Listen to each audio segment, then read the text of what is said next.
The Cleavers are the quintessential 1950s small-town all-American family. Parents Ward and June and older brother Wally constantly try to keep Theodore, aka the Beaver, out of trouble.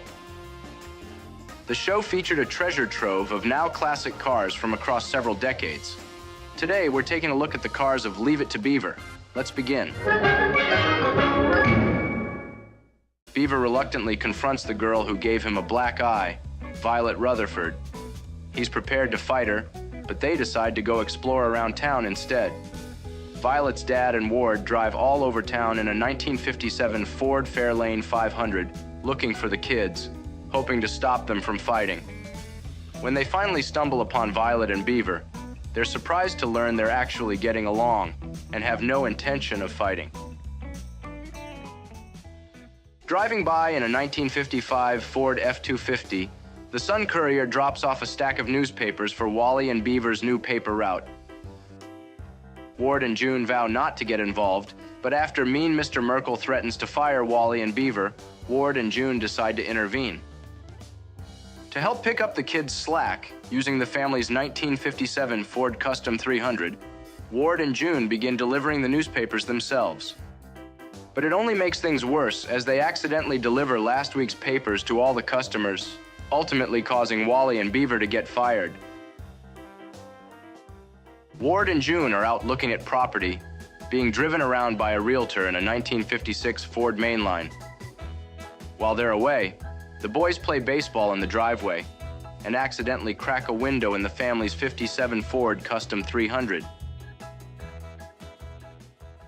Beaver and his friend Larry watch the older boys play baseball while minding the players' valuables, but after the game, Lumpy Rutherford's watch appears to be missing. Before he leaves in his father's 1958 Ford Fairlane 500, he gives Beaver 2 days to find it, or else. Ward and June plan to leave for the afternoon and instruct a grounded Beaver not to leave the house while they're gone. Now remember, young man, you're not to leave the property today for any reason. Not even if there's a fire? Ward and June arrive at a friend's house in their 1959 Plymouth Fury. June feels some remorse about Ward being so hard on the Beaver. No, I kind of feel sorry for the Beaver having to stay home all day. Well, I don't like to punish him either, but he's got to learn to stay out of my things when he's been told. I know, dear, but sometimes I think maybe you're a little bit harsh with him. But her empathy is undeserved as Beaver finds himself at the local theater. He wins a new English racing bicycle, which threatens to give away his true whereabouts while his parents were gone. Beaver and the gang hang out in a junkyard in front of a junk 1941 Cadillac Fleetwood 75. And while sitting in a dilapidated 1932 Plymouth convertible coupe, Beaver is sworn into his friend's secret club, the Bloody Five. Ward arrives home in his 1960 Plymouth Belvedere. He and June are concerned about Beaver, suspicious of his recent behavior. Meanwhile, Beaver resigns from his friend's secret club after his pal Larry is excluded. Wally and Beaver's best efforts to quickly clean the garage result in a flat tire on the family's Plymouth.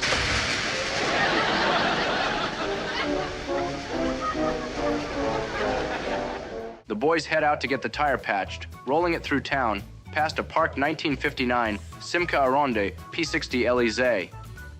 They get a little too excited, and it rolls out in the street in front of a passing 1959 DeSoto Fireflite Sportsman. Fred Rutherford organizes a joint family picnic outing with the Cleaver gang. As they drive through town, stopping alongside a 1959 Dodge D-Series, Beaver hides from his friends, embarrassed they'll see him riding next to a girl in the 1960 Plymouth Fury.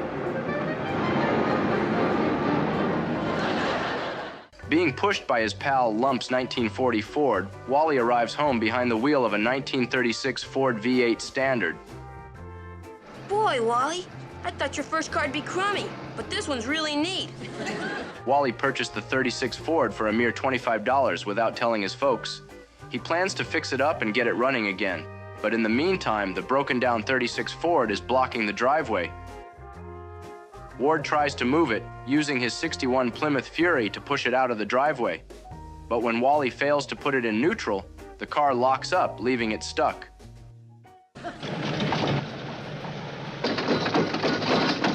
Wally!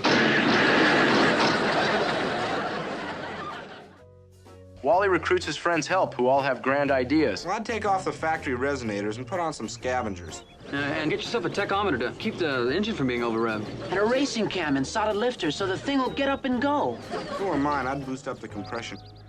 But the gang just end up disassembling the 36 Ford and pushing it out of the driveway. Ultimately, Wally decides to sell it for parts. Hey, how about $1 for the manifold, Wally? It's a deal. Hey, I'll take the tailpipe. I'll give you $3.50 for those back wheels. It's a deal.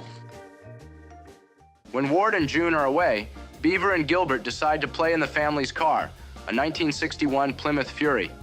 Beaver releases the parking brake, and the car rolls down the driveway and into the middle of the street, blocking the path of a 1961 Imperial Custom Southampton and a 1961 Dodge Dart Phoenix. Walking past a 1960 Valiant V200 Suburban, Wally is informed by Gilbert that Beaver's in trouble. Where's the Beaver? In the middle of the street. In the middle of the street? What's he doing there? He's in your dad's car.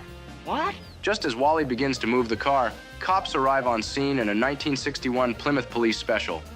Wally's issued a ticket for driving without a license and has to go to traffic court. Beaver sees Lumpy Rutherford arrive in a 1940 Ford V8 DeLuxe, dressed in a gangster costume to pick up Wally for a masquerade party. Spooked by a cops and robbers movie and absent parents, Beaver calls the police on the suspicious vehicle. They arrive in a police edition 1962 Plymouth Savoy to investigate. Wally and Eddie are excited to be judged cool enough to be invited to join the popular school club, the Barons. The kids are brought home by members of the Barons Club in a 1958 Chevrolet Corvette C1 and a 1958 Triumph TR3A.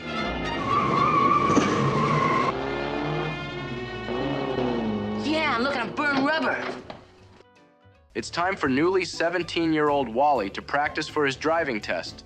His classmate Shirley goes first, behind the wheel of a 1962 Plymouth Belvedere. After she aces her practice test, it's Wally's turn. But due to Wally's lack of experience, combined with his know-it-all classmate Shirley's backseat driving, the driving test doesn't go so well.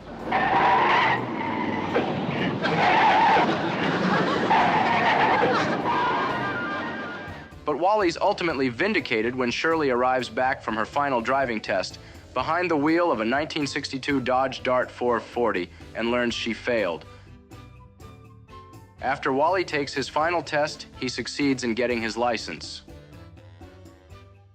After Lumpy's 1940 Ford breaks down after prom, Wally uses his dad's new 1963 Plymouth Fury to give him a push start. But in the process, Wally breaks a headlight on his dad's brand new car. More! Keep it up! Now turn, Lump! Turn! Wally's convinced he can get it repaired before his dad finds out and takes it to a repair shop. The mechanic, working on a 1953 Chevy 210, assesses the damage and assures Wally he can get the job done. Sir, it's just... Run you about $18 parts and labor. Hey, that's not The bad. plan seems to be going smoothly until Lumpy accidentally squeals to Ward. Wally's in the market to purchase a used car, and Ward offers to help pay for his insurance as long as he gets a final say in the choice of car. At first, a naive Wally considers a 1950 Chevy Fleetline DeLuxe, believing the owner's misrepresentations about it. But it doesn't take long before its flaws become too obvious to hide. It always smokes a little when it's cold.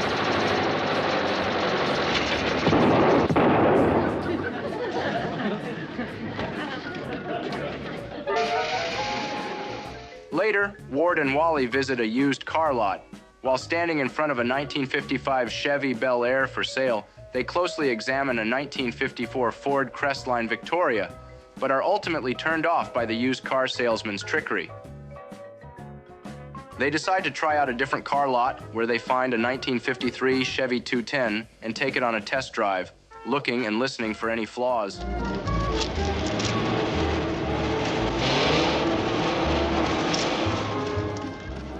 Afterwards, they pull back into the lot beside a 1958 Mercury Monterey and 1958 Chevy Impala.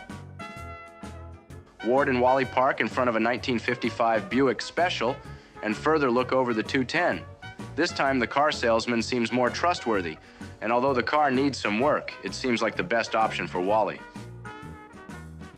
Ward and June are concerned when Wally's hired to park cars at a wedding reception, especially when they learn that he'll be joined by the unpredictable Eddie Haskell. A 1962 Mercury Monterey passes a line of cars, including a 1962 Chrysler 300, a 1962 Ford Galaxie 500 Sunliner, and a 1963 Ford Country that Eddie Haskell pulls up in. Eddie Haskell looks for a parking space behind the wheel of a 1963 Dodge Polara. He stops on the street beside a 1960 Dodge Polara wagon. He backs in next to a 1962 Mercury Monterey. The only problem is, it's a private parking lot.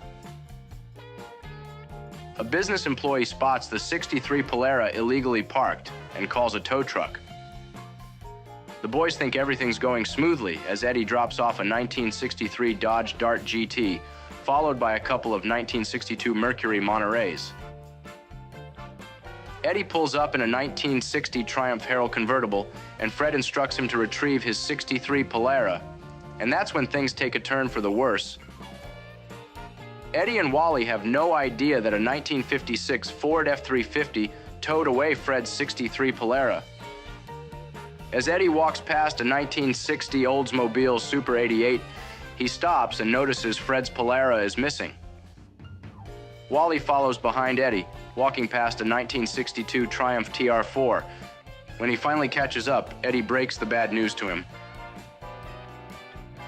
Starting season 3, the ending credits featured Wally and Beaver walking down the sidewalk, being passed by a 1959 DeSoto Fireflite Sportsman.